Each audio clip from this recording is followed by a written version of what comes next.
시사자키 2부 오늘 화제가 된 뜬 뉴스 먼저 정리해보죠. CBS 김효은 기자 어서 오세요. 네, 안녕하세요. 첫 번째 소식은요. 네, 오늘 홍준표 자유한국당 대표와 관련한 천인공노할 기자회견이 준비됐다가 무기한 연기됐습니다.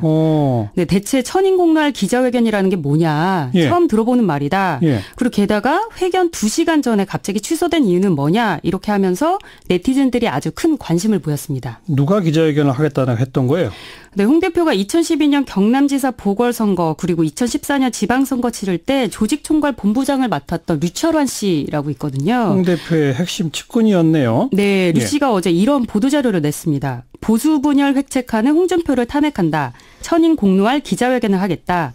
그래서 오늘 오전 11시 창원시청에서 기자회견을 할 예정이었는데 네. 2시간 전에 돌연 취소를 했습니다. 어허. 홍 대표 최측근이었던 사람이 천인공노할 기자회견을 하겠다고 하니까 다들 이제 초미의 관심사였는데 취소가 돼서 기자는 물론이고 네티즌들이 굉장히 허탈해했습니다. 혹시 그 천인공로 할 일이 뭔지 좀 예측해 볼 만한 자료는 없어요? 다만 한 가지 단서는 있습니다. 예. 어제 보도자료를 보면요. 선거 당시 금품 살포 정황이 담긴 USB 등을 증거로 제시하겠다라고 말했는데 금품 살포? 네, 이 예. 내용이 뭐냐면 류 씨가 2012년 경남지사 보궐선거를 앞두고 당내 경선 과정에서 3억 원을 살포했다는 신고가 접수가 돼서 2014년에 검찰 조사를 받았던 적이 있습니다. 예.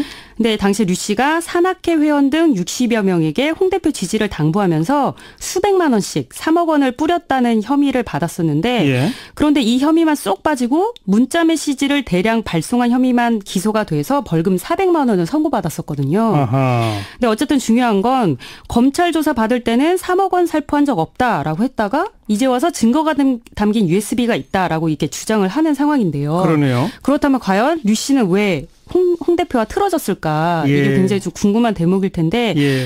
추정컨대 공천 갈등과 관련이 있지 않나 이렇게 생각이 되고요.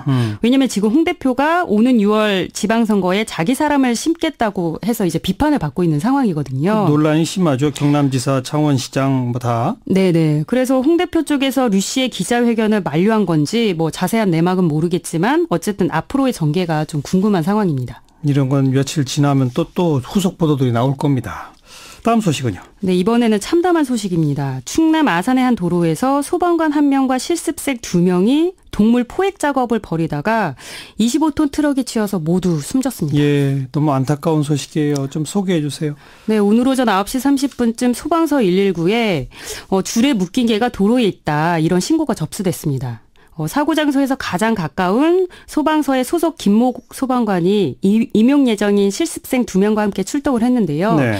일단 소방 펌프차를 갓길에 정차를 해놓고 가드레일 쪽에서 구조활동을 하고 있었습니다.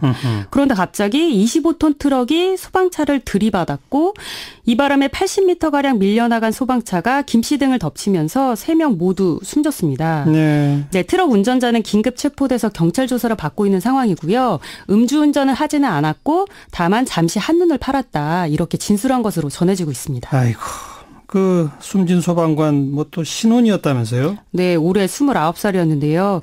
남편 역시 같은 소방관인데 결혼한 지 불과 몇 달도 되지 않아 이런 참변을 당했습니다. 예. 또 함께 숨진 실습생들은 각각 23살, 30살로 이제 막 소방공무원 임용시험에 합격해서 실습을 받고 있던 상황이었고요.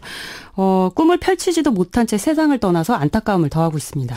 게다가 이게 뭐 불 끌어갔던 것도 아니고 동물 구조라고 하니까 꼭 이런 데까지 우리 소방관들이 고생해야 되느냐 논란이 많죠. 네, 사실 문딱이나 동물 포획처럼 인명피해가 우려되지 않는 상황은 출동 거부 사유가 될 수 있습니다. 예. 그런데 신고자들이 민원을 넣겠다 이러면서 협박을 하거나 제발 좀 와달라 이렇게 읍소하는 경우가 많아서 실제 거부로 이어지긴 어렵다고 하고요. 이게 하도 문제가 되니까 소방청이 출동 거절 기준안을 마련해서 다음 달부터 시행할 예정이었습니다. 예. 그런데 그 전에 이번 사고가 나서 굉장히 안타까운 마음인데요.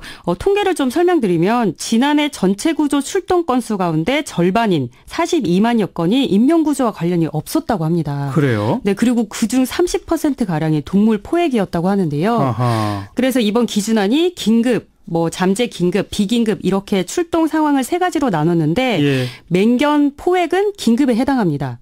그리고 동물 구조는 비긴급 상황에 해당하는데요. 네. 이번 건 같은 경우는 개가 도로 위에서 줄에 묶여 있는 상태였기 때문에 비긴급 상황이 아니었을까 이렇게 추정을 해봅니다. 비긴급으로 보는 게 옳겠는데요. 네. 아, 근데 이런 제도가 시행되기 전이었다. 네. 참 안타깝습니다. 다음 뉴스요. 네, 커피가 암을 유발할 수 있다. 이런 경고문을 붙여야 한다는 미국의 법원 판결이 나와서 주목을 받고 있습니다. 커피가 암을 유발해요?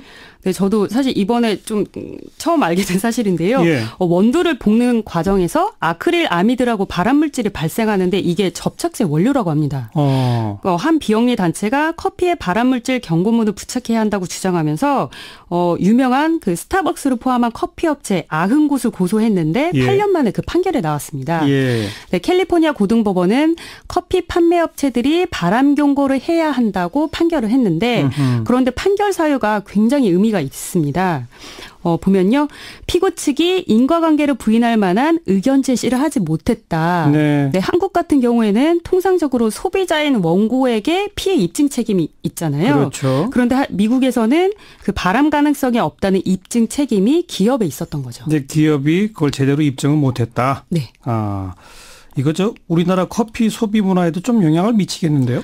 네, 일단은 미국의 이 판결 효력 범위는 미국에서만 있고 미국에서도 캘리포니아주로 국한이 됩니다. 그리고 이제 관련 업체들이 상소를 할 예정이기 때문에 이번 판결이 뭐 끝은 아닌데요. 그런데 어쨌든 커피에 발암물질이 있다 이런 소식에 네티즌들은 매우 충격을 받은 모습이었습니다. 예. 네, 매일 커피 서너 잔 마시는데 암을 발생시킨다니 이제 무엇으로 힐링해야 하나 이런 댓글이 눈에 띄었고요. 그리고 참고로 스타벅스와 던킨도너츠 등 90개 커피 업체들은 특별한 입장을 내놓지 않았고요. 스타벅스 코리아 측은 이것은 미국 재판일 뿐이다. 한국과는 관계가 없다. 이런 입장을 내놨다고 합니다. 네, 이 과학계에서도 좀 면밀하게 이건 한번 검증해 봤으면 좋겠습니다. 네, 수고하셨어요. 네, 감사합니다. 김효은 기자였습니다.